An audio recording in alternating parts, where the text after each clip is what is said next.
Hey everyone, I'm the Prez, Lawrence Presman. It's Monday. All-Star Weekend is done. We're back. Carmine Bianco and Andrew McGinnis with us. I'm excited to have both of you. Listen, before we get into it, obviously we had some sad news over the weekend. A lot of people died all over the world, but we're all talking about Kobe, and it was a radical, massive shock.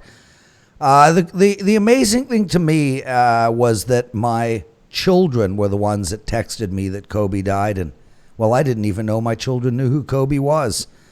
So rest in peace, Kobe, and your daughter and the rest of the passengers in that flight. And well, frankly, every single other person that died this past weekend as well. Carm, what's going on, bro? Not much. I usually don't get too emotionally attached to any of these when we see like a musician or a sports celebrity pass away, and I see everyone doing all these thoughts and prayers on Facebook and social media, whatever. But this Kobe one kind of stuck to me because, this is a guy who within the game, whether you agree or not, was someone who was disliked, but he was disliked not because of the person he is, but because he was such a competitor on the court, and he always wanted to win. And sometimes when a guy is that good and above you, you form a kind of almost like a hate that you just want to beat him. It's kind of like what people have with LeBron nowadays, where unless you're a Laker fan or you were a Cleveland fan or a Miami fan, you just did not like the guy. Off the court, those same people that might not have liked him off the court or on the court absolutely loved him off the court, and they were all friends. And so it hits you because this guy has done a lot. And it's a guy who retires now to spend time with his family, and it's taken away from him. It's just, it was shock. It left me numb for a little while. I was kind of hoping that the TMZ Twitter account had been hacked. It was just one of those hoaxes, but obviously it wasn't. Yeah, I mean, it was terrible news. I couldn't believe it. And he looked like he was going to have such a productive post retirement, like he really had his act together. He was in a good place. Shocking stuff. Andrew? Yeah, definitely, Prez. I think that's where I kind of want to pick up with this is that, when you're playing, I think a lot of us as handicappers or fans of the game don't realize the stress that these guys go through as far as, just traveling, not being with their family and different things like that. Of course, we all know they make a boatload of money and they definitely can live a lavish lifestyle, but when it comes down to it, family is definitely important. And this was the time that he was spending with his daughters, after he was done playing the game. I heard rumors that, he didn't even start going back to watching Lakers games until his daughter said that, she wanted to go and learn more about the game, and he was coaching her team. And like you alluded to as well, Prez, I mean, not just thoughts go out to Kobe and his daughter, but also the other passengers on that helicopter as well. Those were some teammates and other parents of the team that he coaches, and it's just a tragedy. I was coaching volleyball, and after I left, I checked my phone. It was blowing up with messages. It's definitely one of the first deaths in my experience in my life so far for like a celebrity or athlete that's hit home so much. You feel like you lost someone personally, yeah. But obviously I didn't even know the guy. So it's definitely one of those things. Like Carm said. You kind of just hope it's not true, but obviously who would make something up like that? Well, just so you know, he knew you. He used to text me all the time saying, man, that Andrew McGinnis, can't get enough of him on the NHL show.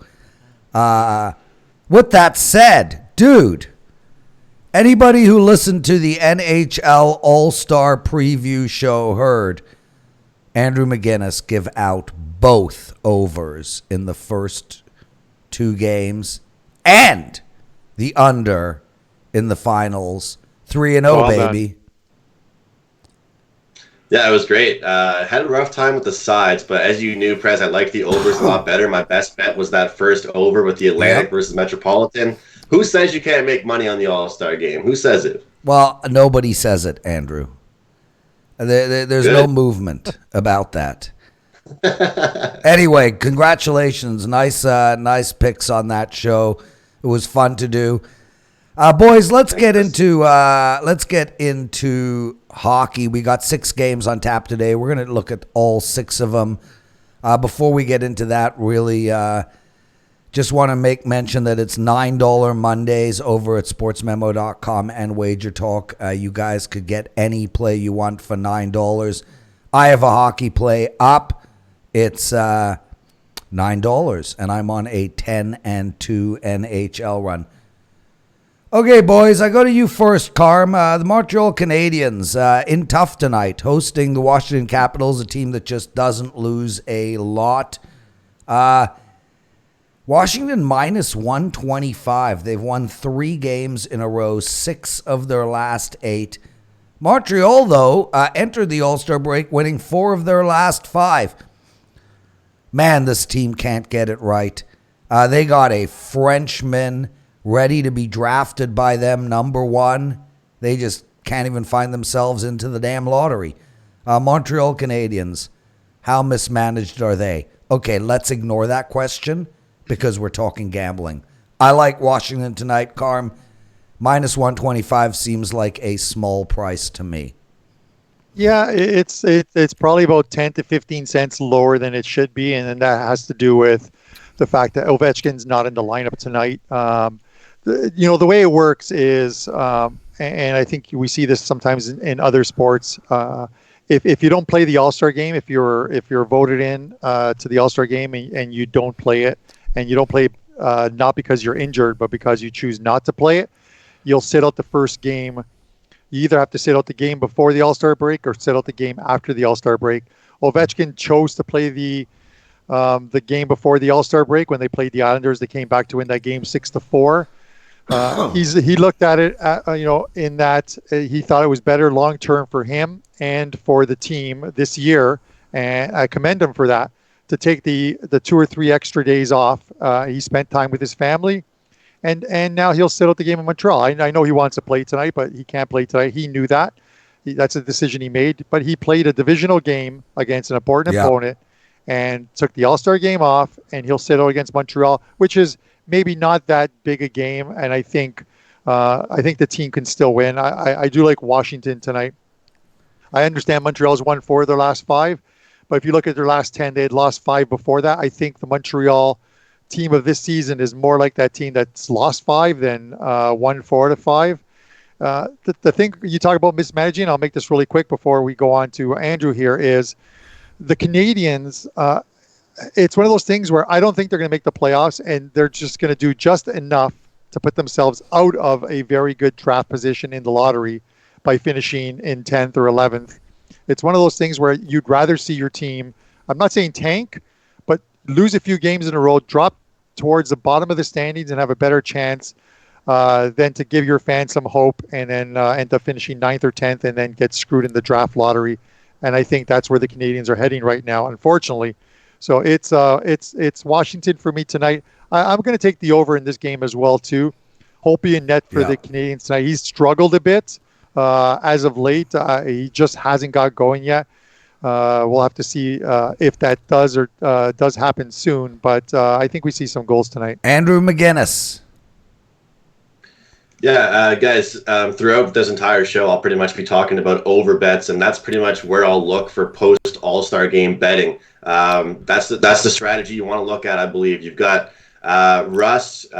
We talk about always 4 days of rest. They're having 3 days of rest. Well, the fact is, both these teams, any team right now, has had several days of rest, and to me, that just means goals. We've got, we'll see errors, we'll see sloppiness, we'll see a lack of defensive intensity. It takes a period or two to get back into that NHL intensity. These guys will not have that right off the bat. However, I do expect them to have their scoring capability. You don't really lose that. It's the defense you lose. It's the sharpness as a goaltender that you lose. And when I was looking back at some of these trends, I couldn't find anything that's updated to 2019 or 2020, but I did find one that was from 2012 to 2018. And in that range, the over was 32, 14, and 4. And specifically, the best thing to do when you're betting these overs post All-Star break is bet it with teams that have a record above 500. 2 solid teams playing each other. You'll get a pretty good chance you're going to grab an over. So I wanted to kind of mention that off the top. But in this game here, Carm mentioned it. Obviously, Alexander Ovechkin, suspended for 1 game. which makes this price a little bit better. And, even as a Montreal Canadiens fan, it hate to say it, but this is a good spot to bet on this Washington Capitals team. And although I just did shout out that, those stats about betting the overs, I would say this would be the one game I might actually look at the under. Montreal's scoring capability still hasn't really been there. When they've been scoring, it hasn't been against great teams. Obviously, Ovechkin not being in the lineup, that helps you if you're betting an under, and two great goaltenders. So, I want to start off by mentioning that over trend, but in this game particularly, if Montreal is ever going to beat a Washington Capitals team, it's not going to be, in a 4-3 game. So ultimately, I'd lean to Washington and the under. But as a larger scale, I wanted to open up by saying that overs are a good look post All-Star break. He's Andrew McGinnis. You can find him at sportsmemo.com. Carmine Bianco at Wager Talk. Two teams that aren't above 500, Ottawa, New Jersey. They're playing each other tonight. Ottawa minus 130, an over and under of 6.5 in this game. And, well, New Jersey's lost 3 in a row, 6 of 8. Ottawa has won. I mean, they're on a huge winning streak. They've won 1 in a row. Lost every other game before that since the beginning of time. I look at the over in this game, guys. I can't touch a side here. Andrew, I'll go to you first. Yeah, I'm going to look at the road team here with the New Jersey Devils. Ultimately, there's such an inconsistency you see with both these teams. But I don't want to get caught ever laying Ottawa Senators, and that's fact of it. Obviously, the playing at home, some people might think post All-Star break, you're playing at home, you're already there. If you weren't involved in the All-Star game, you're not doing much traveling. The way I see it is if you're kind of feeling like you're getting back more into business. If you go on a business trip, you're meeting business. If you're at home, you're going to the rink playing a game, you might not be as locked in. And I feel here in this second half of the season, I'm not saying the Devils are going to make a run of it or anything like that, but they've proven that even without Taylor Hall, some of their guys have still stepped up and they've been pretty good. Mackenzie Blackwood actually has a pretty good goals against average, when you look at his stats, it actually surprises you because he's just had a couple really bad stinkers that have really kind of made his stats look kind of faulty on some games because most of the time against teams like Ottawa, he really does show up. So I'll go ahead here and back the Devils. And, I can't argue with your over there, Prez, but I'm just going to stick with the side here and take the Devils. Carmine, where are you at in this game? Yeah, I'd really like to pass on this game, but, the All-Star break came at the wrong time for the Senators. They were flying with that 1-game win streak, and that's on the heels of losing 9 straight games. They beat the Flames. Probably a flat spot for the Flames which is a bit of a shocker. But the Devils, obviously, the All-Star break came at the right time because terrible on the road. They lost 3 straight. Leafs, Columbus, and Washington. 3 good teams, allowing 17 goals. But they get Kyle Palmieri back, and it's tough to say, wow, they get their best player back, and it's Kyle Palmieri. But unfortunately, it is for this team. These 2 teams, you've got to sort of watch them over the next couple of months because I think they both tank. It's going to be a battle of who gets one of those final or one of those bottom spots along with Detroit. You have to look at New Jersey, and they got the number 1 pick last year, and they pick up Hughes. They would love to get maybe another number 1 pick and then start building with a youthful core. I can't take either one of these teams and maybe just look at the total. I understand Blackwood's good, but he's been lit up for like 13 goals on 99 shots, I think it is. His goals against his save percentage is .869. Not that great. Holberg in net tonight for the Sens, if I pronounce his name right. It's just one of those games where maybe they come out. Again, you look to the over. I think this opened up at 6.5 with the under, the juice on the under. Now it's at 6, minus 120 on the over. I prefer taking 6 as opposed to 6.5, and I will here, and I'll take the over. But as far as either team, I can't make a case for either team right now. Yeah, and guys, listeners, all these teams now are well rested. A lot of them have had 5-6 days off. And the youngsters, especially teams like Ottawa and New Jersey, they're going to be flying tonight. It should be a night of really fun and exciting hockey. So that's sort of where I'm at and why I like the over in this game. Guys, my Toronto Maple Leafs out of the playoffs currently, and really 3 teams to jump. It's going to be a hell of a lot of drama as we move forward. They're playing Nashville tonight, and Nashville, I mean, talk about a team just like Toronto, high expectations coming into the season. Really, both had coaching changes. Really have not been able to put a long win streak together. Something has to give tonight. I mean, both teams are almost in must-win mode from here on out. Going to be a super tight finish in both conferences. We got the Maple Leafs on the road, plus 102. It's basically a pick'em game, a total of 6.5 on tap. Andrew, I will go to you first, and then I'll give my thoughts. What do you like? Yeah, I like the over. Sounds very competitive, but the last time these teams met was March 19th of 2019. It was 3-0 score, and the reason why I'm bringing that up is because a lot of people like to take in matchup history and different things like that. I'm throwing that completely out the window. This Nashville team this year has probably been the biggest over team that Nashville has had in a few years now. And they're gonna go back and forth with this team. I mean, you're talking about exciting hockey tonight, Prez, and I couldn't agree more. We know that the Maple Leafs have some experienced guys, but when it comes down to it, they still have some defensive injuries. And they have young guys still. I mean, Marner, Matthews, Nylander, those guys are going to go out there and be pumped up. And if anything, a break helps them. Those guys are not going to be guys that are affected by a few days off. And again, this is all of us just kind of speculating. We can look at stats, we can look at numbers. Of course, for older guys, the break is going to be good too. But it takes a few minutes to get back into that fast pace. But for these younger guys, they're not going to need any time. If anything, they're going to kind of be more excited. They missed hockey. They love the game. And, it's death taxes and Leafs games going over. So, I'm not going to argue with the Nashville Predators getting a few goals here. I do like the Toronto Maple Leafs to get the job done, though. And like I was saying with that New Jersey price, we're getting a pretty solid price here with a Maple Leafs team that I think is really going to turn it on over the next couple of games. They have a pretty decent schedule coming up, against some solid teams, and this is going to be kind of where they're going to really show themselves. And Prez, it pains me to say it, but I think this is what's going to happen. They're going to really show up over their next few games. They're playing some pretty solid teams, and they have to prove. We've got Jake Muzzin, who's questionable. Who knows he's going to play tonight? Morgan Riley out for a long time. A couple guys that are in and out of the lineup as a core at least have to come together and figure it out, and I think they will.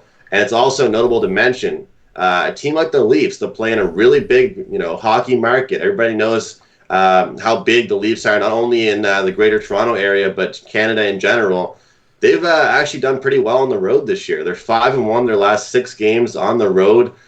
They've had no problem heading on the road for road trips, and if anything, it might calm them here to come in at their first game after the break and be on the road. So I like the Leafs here in the money line. I like the over.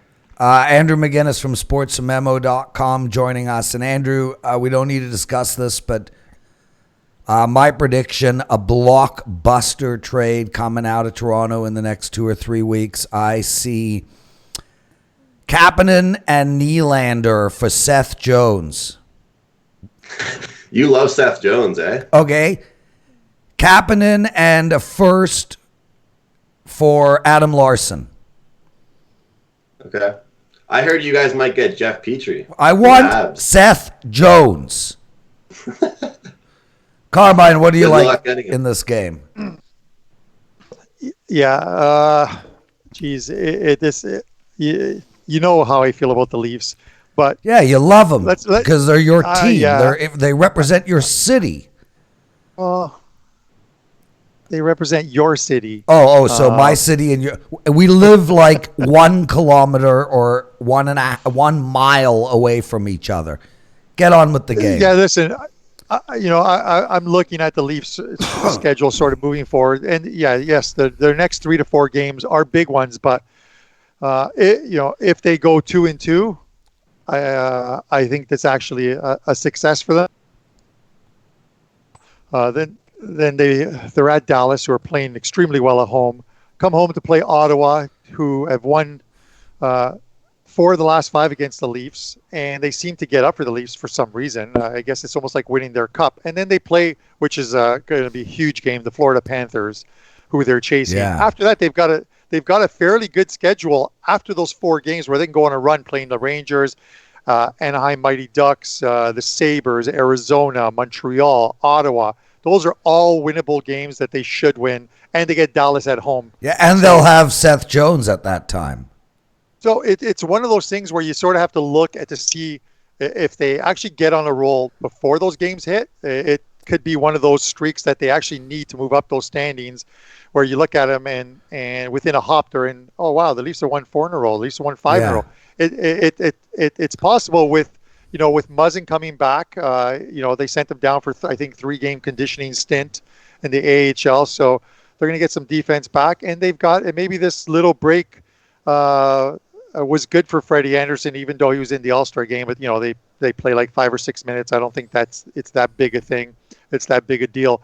As far as tonight, I know you guys like the over. I was kind of leaning to the under. I just think that a little different than what Andrew said. Coming out of the break, it's one of those things where defensively the Leafs have not looked good the last little while, but sometimes a break helps get everything back together again. I saw it last year after the All-Star break. Some of the teams that struggled defensively came out of the All-Star break playing much better hockey. Case in point, the St. Louis Blues, but the St. Louis Blues from number 1 to number 6 defensively are much better than the Toronto Maple Leafs defensive core. So I don't want to use those as an example. I can't pick a side here. I do believe Toronto is live, but I'd rather be getting plus money with the Leafs, and you're not getting plus money here. So I'll lean to the under here, under 6.5. Carmine Bianco from wagertalk.com. Dallas hosting Tampa Bay. Could be a Stanley Cup final. I mean, these two teams are both outstanding. Tampa Bay rolling. They went into the All-Star break 7-1 win in Winnipeg. They've won 2 of 3. They've won 8 of their last 10. Dallas, the opposite. They lost their last 2 games. But this is a really good Dallas team. And, one of these up-and-coming teams, Andrew, like Dallas, where they have high hopes, but they haven't really gone far. These are statement games for them. They're plus 120. I'm not going to get to the window on this game, but I do think Dallas is the way to go. I can't bet Dallas here just based off the consistency we saw from them prior to the All-Star break. And I know we're talking about the All-Star break for every game, but this is a team, if not anyone in the whole entire league, as far as a solid contending team that needed a break. I mean, 4-1 loss to Buffalo, but that's 7-0 loss to Minnesota. And I'll be straight up. I had Dallas on the money line, so I don't hide from my losses. I had Dallas, and they lost 7-0. I just think this team is not well-rounded enough on a night-in, night-out basis, whereas people talk about Tampa Bay's top 6, their scoring ability. You can also talk about Andrei Vasilevsky, the great goaltender he is, an all-star. We can also talk about their stay-at-home defensemen. We can talk about their defensemen that jump into the rush. There's so many great things to talk about with the Tampa Bay Lightning. Yeah. But sometimes with the Dallas Stars, it's just Ben Bishop. Sometimes it's just their defensive ability, because when their stars aren't really scoring and the pressure's all on the secondary guys, it does not work out. And I just think Tampa Bay is in a better spot right now collectively. Dallas will be an interesting team to watch over the next few weeks, maybe, to see if they can kind of get some not just production from kind of Sagan and Ben, but from that third line, and see if those guys can kind of contribute, because we all know when it comes down to playoff time, you want your big guys to make big plays, but you need the whole team to produce. And I haven't seen that from Dallas recently. Carm, where are you at in this one? Yeah, for me, it's Tampa Bay. I think we talked about going into the month of January. I said, watch out for this Lightning team. They had 13 games, and I said they wouldn't go worse than 10-3 in this month because they had such a favorable schedule. They're at 8-2 right now, and they play obviously Dallas tonight, and Anaheim, both on the road. Both should be wins.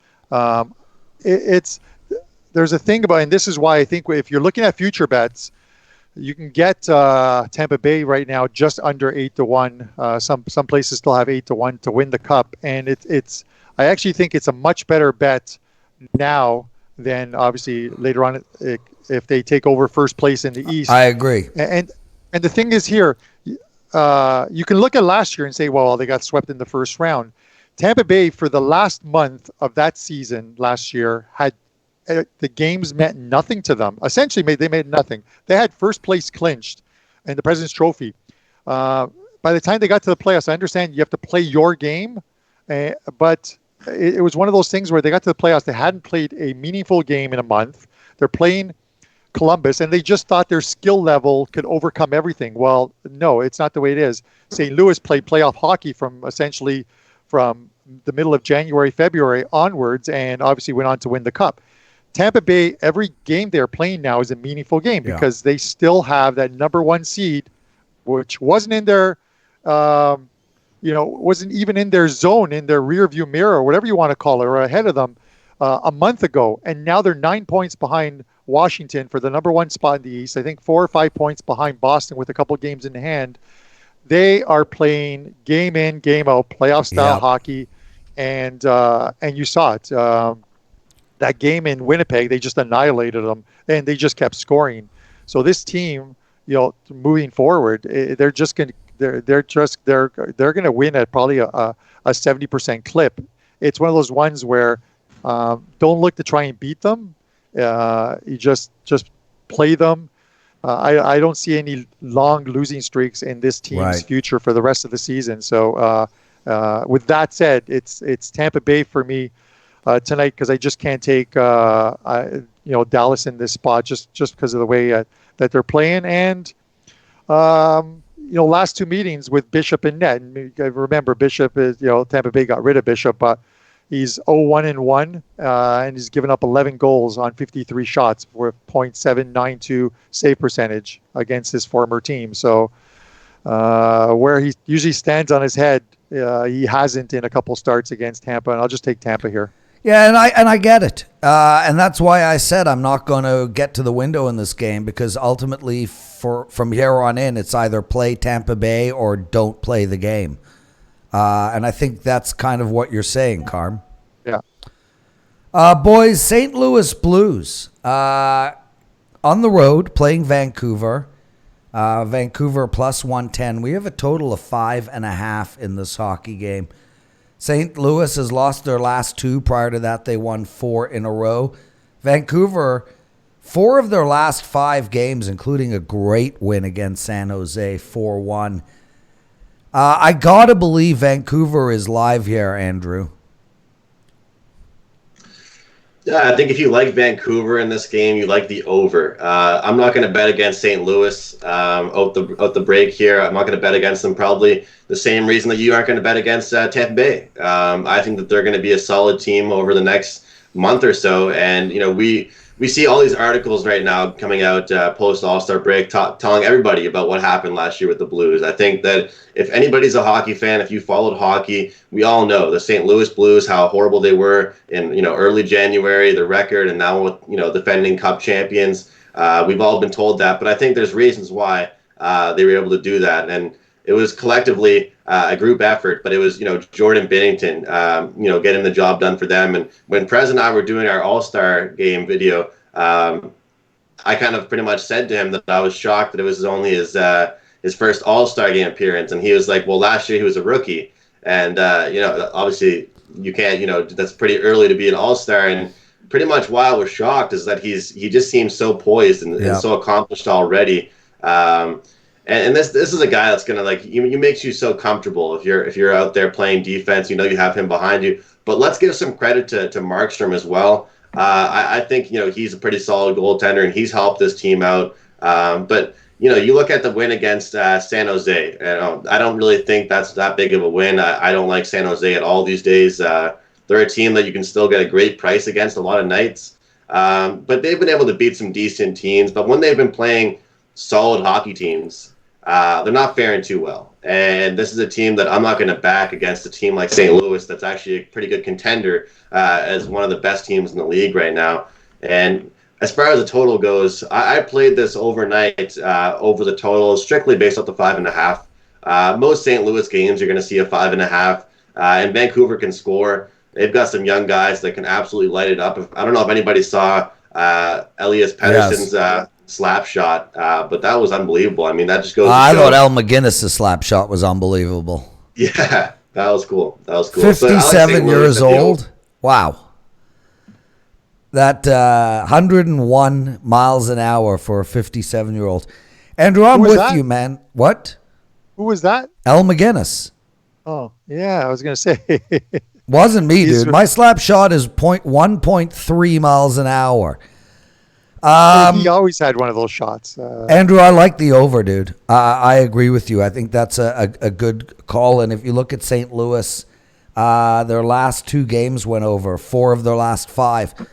But I will say this, and then we'll go to you, Carmen. Last year, you really, around this time, said it's time to play St. Louis, and you played them all the way through. I actually think this team is going to run out of gas. I think they'll be fine once the playoff starts, but this team has to be tired and weary at some point over the next couple of months. Carm, what do you like in this game? I'm with Andrew in the sense of taking the over here. Too tough, and there's the price is it's just low enough to want to take the Blues, and it's just not high enough to want to take Vancouver. But Vancouver's won 8 in a row at home, and it's all you can ask for a team to to protect home ice, to protect your stadium. It's the way it is, your arena, whatever you want to call it. At least 3 goals. You look at it; they're scoring goals in their games, and while they're playing well defensively, I'm pretty sure the Blues are going to score tonight. I think 5.5 is a great number to take the over. I think if it was 6, I probably wouldn't, because 4-2 gets you there. A 4-2 with a 6 obviously gets you a push. It doesn't take a rocket scientist to figure that out. It's going to be Binnington and Markstrom in net tonight. Although neither one is confirmed right now, I'm pretty sure out of the break, it's the 2 of them. And the Blues, in all honesty, the Blues are they've been, I don't want to call it mediocre, but they've been so on the road. And if you look at their goals for, goals against, it's like 75-75. So they're probably, I think, a tick under percentage-wise on the road win percentage. But it's one of those games where, the Canucks are probably going to play well enough to win this game, but we're going to see goals. So I'm not going to take a side. I know it sounds like I'm hedging and what have you, but I think the total is a better way to go here.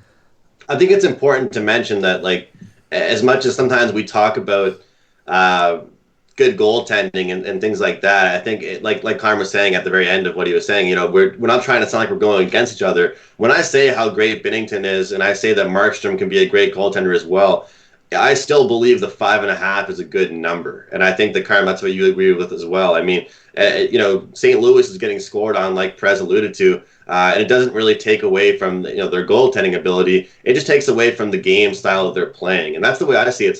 Sometimes you see a game, you have a goaltender you want to bet against. A lot of times, you see it. Okay, this guy's in nets. It would happen with Malcolm Subban for a little while. When Fleury wasn't in nets, you'd bet against Subban. But in this instant here, these 2 goaltenders are still great. I actually still have a lot of respect. I think they're both solid goaltenders. But the 5.5 total is what we all like. So for the viewers out there, I know sometimes I might sound like I'm kind of going against myself because I'm saying I like these goaltenders, but I like the over.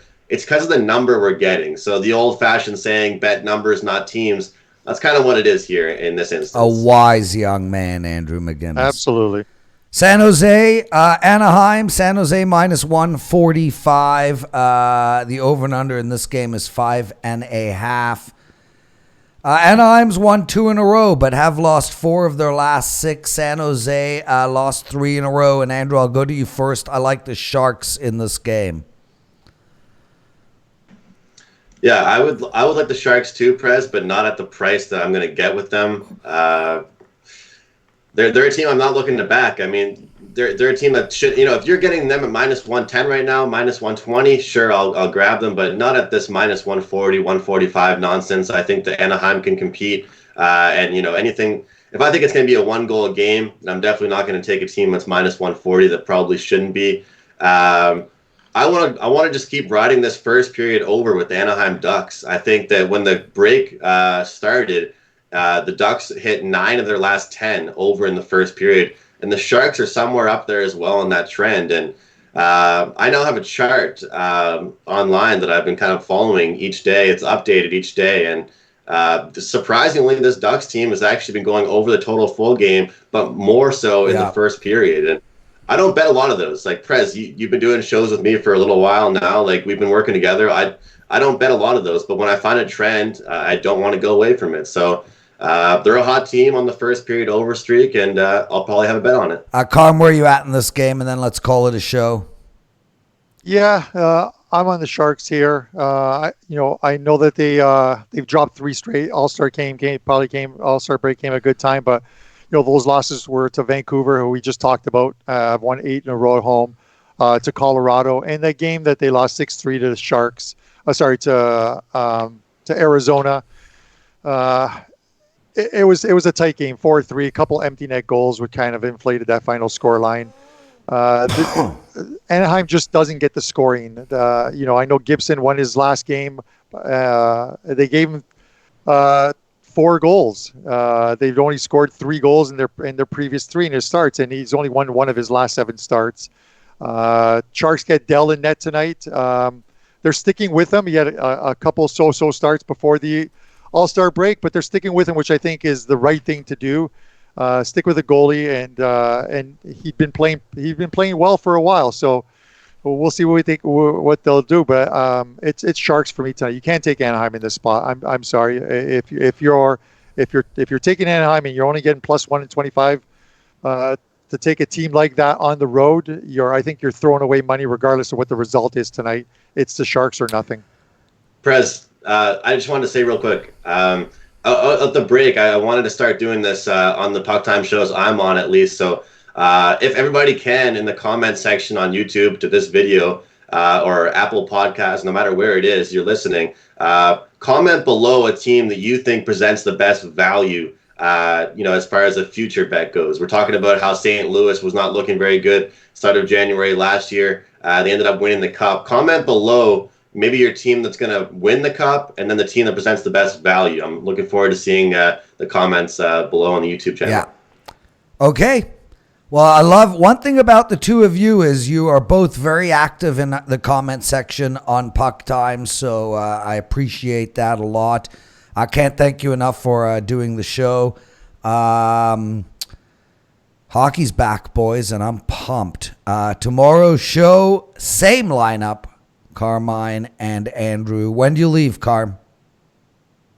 I leave for Vegas on Saturday. This Saturday, I'm there for the Super Bowl. I'm there to film some videos. And I know this is a hockey show, guys, but you'll have to watch that show that I film. That'll be up on the YouTube channel. I will be giving away this summer a Maserati. No, unfortunately, no. An autographed, authentic, with all the paperwork and framed Cristiano Ronaldo Juventus jersey. I want that jersey. This thing retails at just under $1,500. I'm going to be giving it away, but no, you're not giving it away. It's going to wait. Going to go. Time out. Yes, I'm timing out. We spoke about me getting like a gift from all the poker guys that come to my house. That's the one right there. No, Come on. I want that jersey. How do I win it? What do I do? What do I do? Like, come on. This is what you do. Is I will have up on my Wager Talk page both a Champions League 1 month package and this year in the summer it's the Euro 2020s. At the time when there's no other sports going on other than baseball, so basically no other sports because baseball sucks.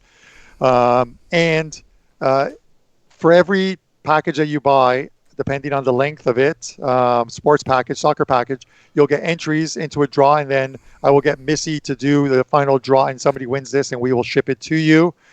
And just make sure it doesn't go back onto eBay or something like that. I ordered 2 of them, one for my man and one for me. Dave, and one to give away to a Wager Talk thing. These things are like gold. He's the most followed sports star on social media. It's unbelievable. And obviously arguments can be made between who's the best. Yeah, no one cares anymore, Carm. You lost us. Now you're talking Ronaldo, soccer. It's Ronaldo. All right, let's go. Messi. Yeah, no one cares, Carm. We're all about hockey. Except I want that jersey. Love you, boys. All right. Hey, guys. Good luck, boys.